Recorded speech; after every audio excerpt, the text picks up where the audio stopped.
Good morning. Our hand today is going to be pocket jacks. We are in early position at a 5NL game. Under the gun open raises. He's playing 22-12. EP stat, raise first ins 20%. Limp first ins 5%. That's kind of interesting. So this is 15%. To get to 20%, I have to add a bit more.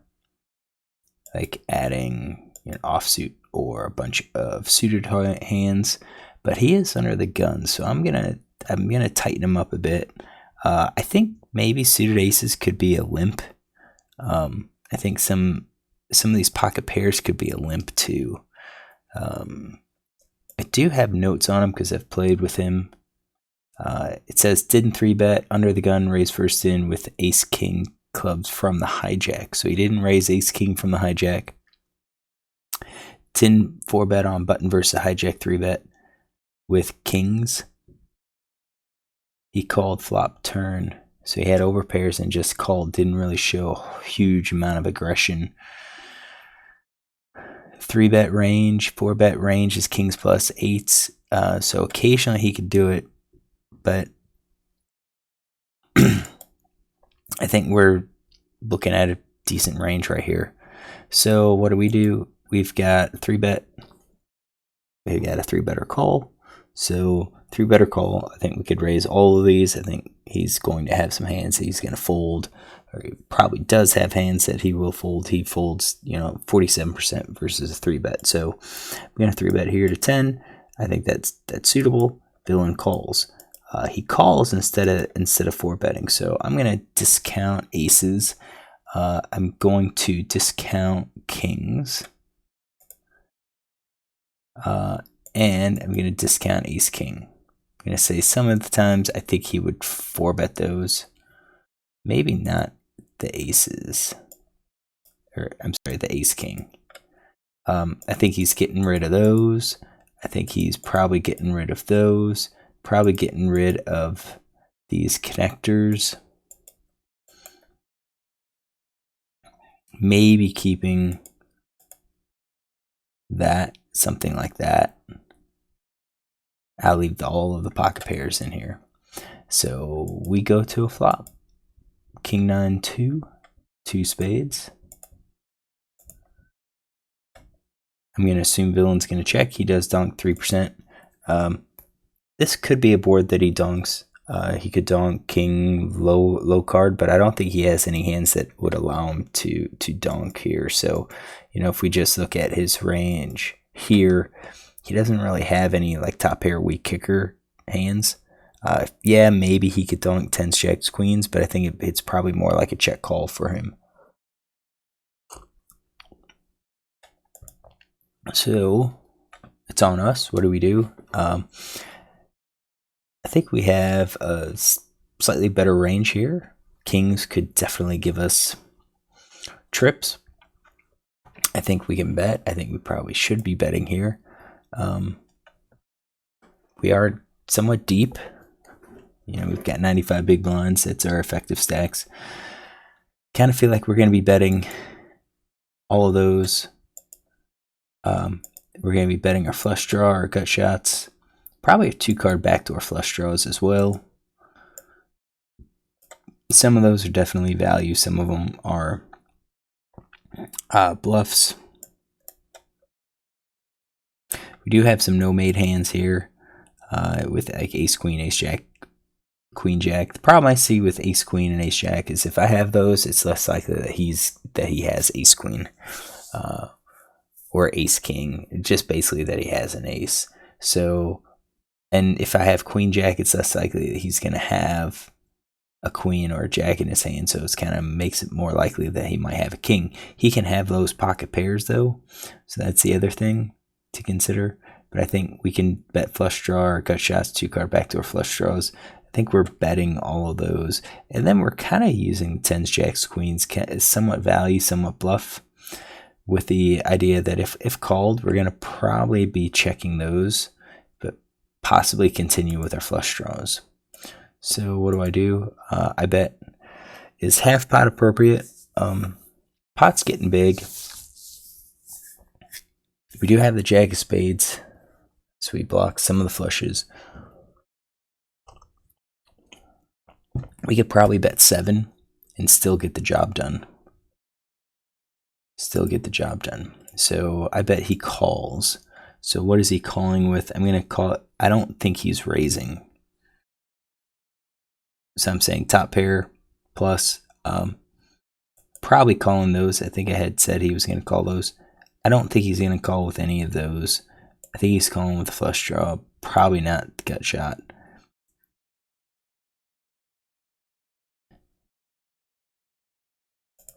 So something like that. So once he calls, I don't think we're in that great a shape.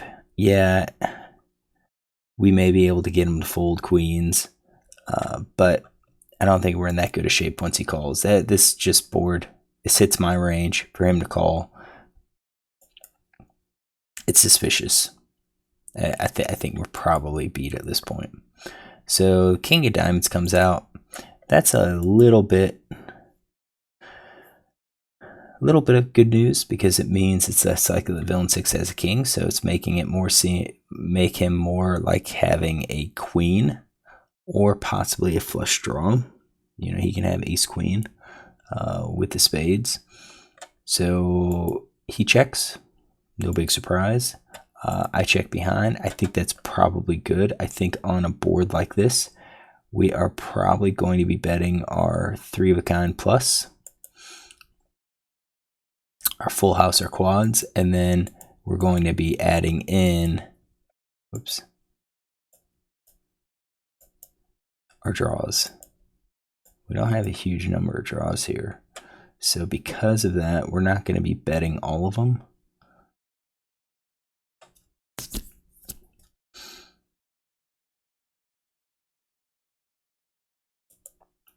Maybe not our quads.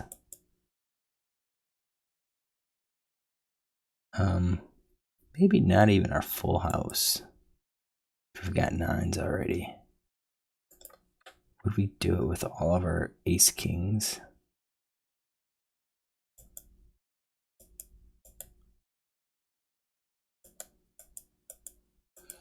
Ace king off, maybe? We check. Okay, so we bet with ace king and king queen.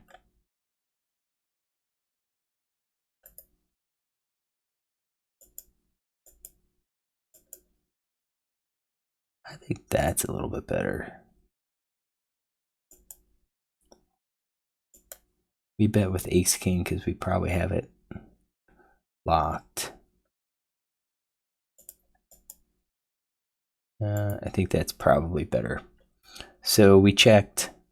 So I'm going to add quads and full house because I think we can have that. I think we should probably have at least one ace king in our hand. I think we're getting rid of our gut shots and so forth.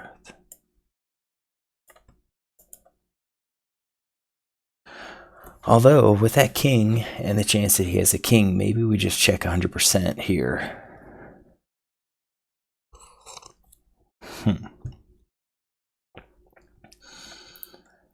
We're betting 24%. I still think we bet 24%. I think we're going to get folds by like queens, jacks, 10s. I just don't think it's worth it with our jacks at this point. 4 spades comes out. Flush connects. I think we're just checking. Villain checks.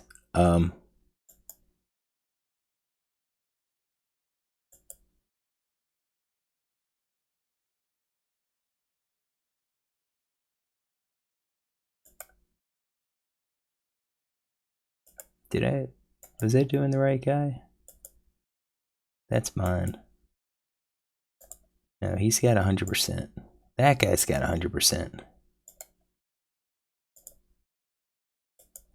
Us. This is what we were looking at.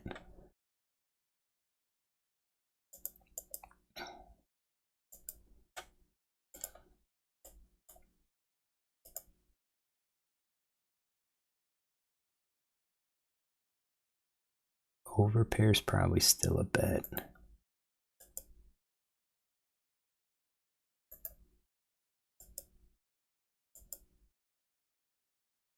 I think that's it. This is us.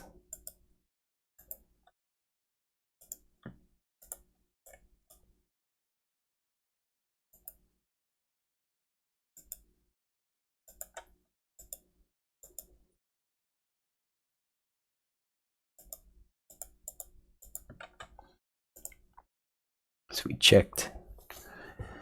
Yeah, I think that's better. I think our range, I think we have more hands to handle this check. We still have ace king. We still have, I think we're betting the overpair.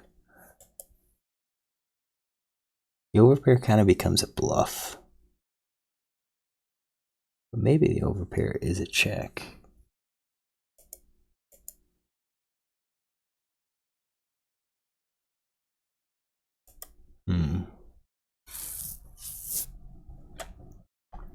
I don't know, we'll see. Alright, so 4 spades, he checks to us. Now that we have our range here, we are betting quads and a full house. We're going to go for value with those. I think 3 of a kind. Question is, if we bet, what's he going to call? I think we bet with 3 of a kind. And then the question is, do we bet with all of our pocket pairs? We've got so many of them. I think the idea is that maybe we bet as a bluff with 10s, maybe. That's about it. If we've got some value with jacks, might be able to get queens to fold. And if he doesn't, he's going to probably fold 10s just the same. Or probably call 10s the same frequency he's calling queens. So we kind of get split between those. So that's kind of what I feel like. So when I check, I think that's appropriate for my hand. And villain shows king 10. So do we have king 10? I actually excluded that on the 3-bet range. So if he has king 10, he's probably also calling with these. Calling my 3-bet with those, and possibly even ace jack and king queen. So let's check GTO. So I think it's not necessarily the flop. I think what I'm interested in is the turn. So what we are going to do is take our range on the turn and see what it looks like. So let's get this. So we're going to go to this spot, and I want to see what does it look like? What's our play? All right, so we've got it. Let's check this. Built the toy game. Check, check. We're at king on the turn. Now it's villain's turn. He's supposed to bet 46, check 53% of the time. So his check is appropriate. We'll go with that. The question is, what do we do? What's our hand breakdown here? So on our hand breakdown, it looks like we are checking quads, but it looks like we're betting the full house. We're betting 9s, and we're betting 3 of a kind. We do have some that we're not betting, and that's the king queen. So so we're betting our king queen. Okay, that was making sense. I kind of said, maybe we check king queen because we could be behind ace king. The other is having an ace king, but we had a whole lot of combos, offsuit ace kings. So he's not betting all of them. He's saving some of them. If we have the ace of spades, we're saving those for checks. Okay, I could see that. Checking the overpair, I thought that. Pocket pair less than the top card, we're checking those. We do have a couple that we're probably betting, and I bet we're betting those as bluffs. Some of the ace highs here, those are our flush draws. So we're betting our flush draws. Near most of our flush draws, there's a couple that we're not. We're not really betting our gut shot. So it looks like the flush draws are bluffs. We're adding in that under pair, the 10s to that. So if we check behind them, like what we did, and we had, I think, the 4 of spades. We check again. Villain should still be betting, so he checks, and then at this point, what do we do? We're checking, we're betting. I kind of thought we would bet with our tens as a bluff. We did. Jacks, I thought were kind of maybe we bet, maybe we don't. I was having a hard time coming up with what to bet.